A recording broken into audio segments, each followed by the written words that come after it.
मायके से पहले ससुराल।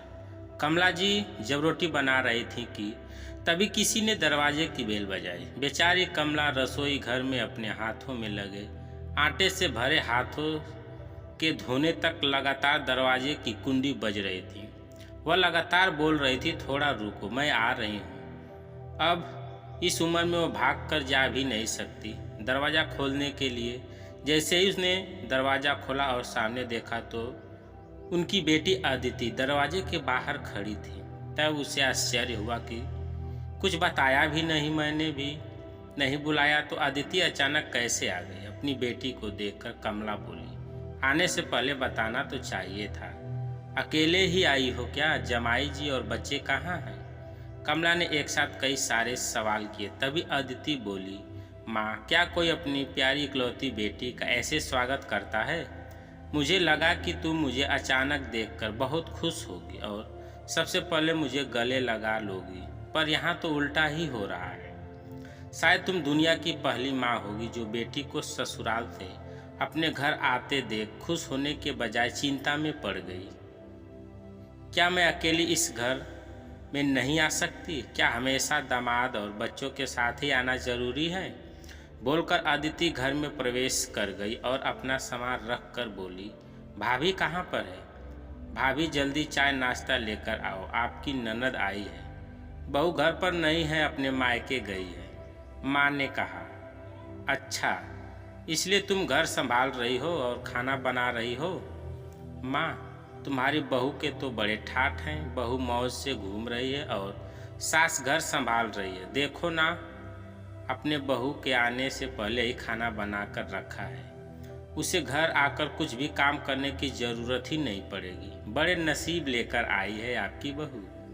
और एक मैं हूँ जिससे अपनी सास कभी एक गिलास पानी भी नहीं पूछती। अदिति ने ताना मारते हुए कहा, बेटा, प्यार और इज्जत ऐसी चीज़ है जो हम पहले किसी को देते हैं, फिर उससे अपेक्षा रखते हैं कि वह भी हमें वापस दे। माँ ने उसे समझाते हुए कहा। माँ ने आगे कहा, हर एक लड़की को अपने ससुराल में जगह बनानी पड़ती है। वहाँ कुछ भी आसानी से नहीं मिलता। कुछ तुम अपनी सास से एक गिलास पानी की अपेक्षा करती हो? तुम तो उनकी बहू हो। तुम बहू हो, फिर भी तुमने कभी उन्हें एक गिलास पानी दिया है क्या? तुम शादी के बाद ससुराल में रही ही कितने दिन? जब तुम्हारे मन को लगा तब अपनी बैग भरी और सीधा मायके आ जाती हो। मायका और ससुराल एक ही शहर में है। इसका मतलब ऐसा नहीं होता है कि तुम जब चाहो तब मायके आ जाओ और चाहो उतने दिन रहकर वापस ससुराल चली जाओ। मायके में भी बेटी को मान सम्मान तभी मिलता है जब बेटी ससुराल का मान सम्मान रखकर मायके में कुछ दिनों के लिए आती है, तभी उसे मान सम्मान मिलता है। ऐसा हर रोज बिना बुलाए कोई कारण न होते हुए भी कोई बेटी मायके आती होगी तो उसको साधारण पूछताछ भी कोई करता नहीं। और तुम मेरी बहू को बोलती हो ना, तुम तो मेरी बहू की बराबरी भी मत करो। वह कभी भी बुलाए बिना अपने मायके नहीं जाती और गई भी तो वहाँ की कोई भी बात में वह कुछ नहीं बोलती।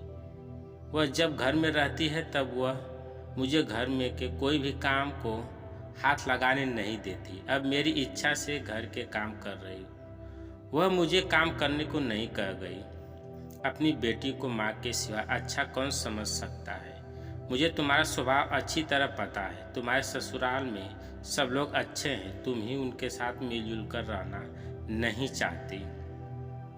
मायके में घर का काम अपनी मर्जी से होता है। ससुराल में सबसे पहले सबका दिल जीतना पड़ता है, सबको अपना बनाना पड़ता है। उसके लिए छोटों से लेकर बड़ों तक सबको प्यार करना पड़ता है। सबकी पसंद नापसंद का ध्यान रखना पड़ता है। सबसे प्यार से बोलकर सबको उनके घर के कामों में मदद करनी पड़ती है।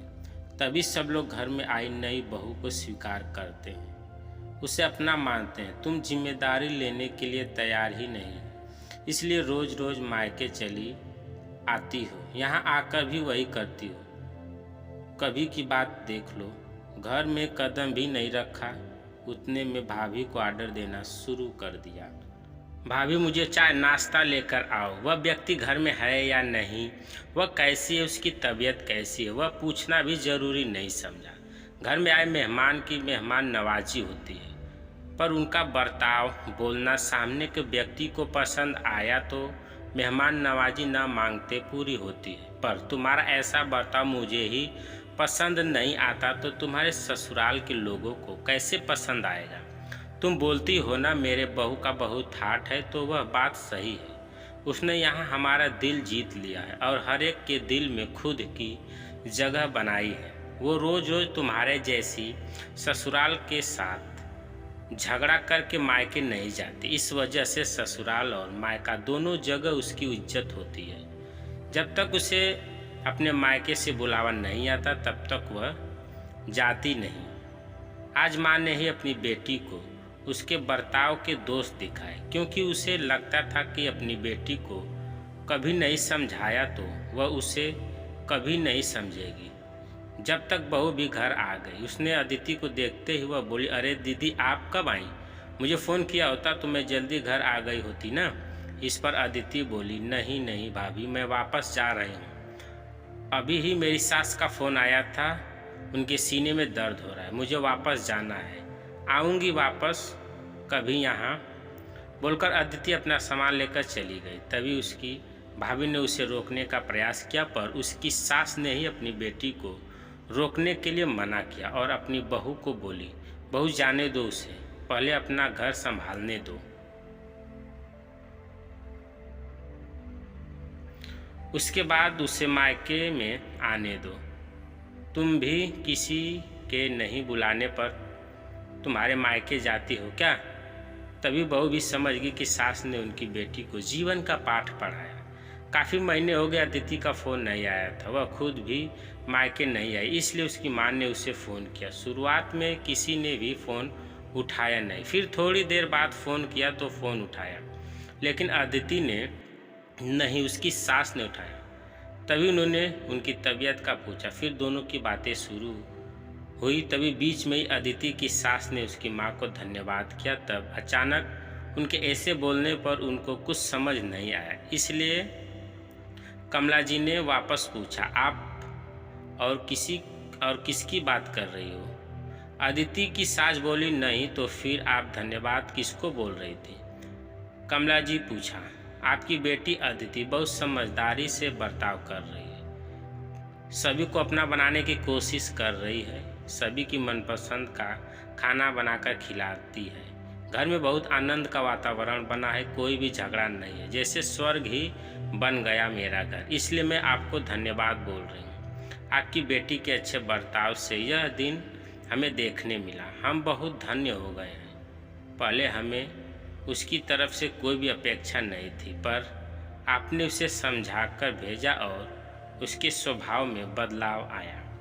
आज उसी अदिति को मायके जाना तो दूर की बात है, फ़ोन पर बोलने के लिए भी उसके पास वक्त नहीं है, वह अपने गृहस्थी में व्यस्त हो गई है। दोस्तों, सभी माँओं ने अगर अपनी बेटियों को ऐसा समझाया और उनको समझ आ गया तो किसी भी घर में झगड़ा होगा ही नहीं और कोई भी घर टूटेगा नहीं। दोस्तों, कहानी कैसी लगी कमेंट करके अवश्य बताइएगा। अगर आप चैनल पर नए हैं तो चैनल को सब्सक्राइब करें। वीडियो को पूरा देखने के लिए धन्यवाद।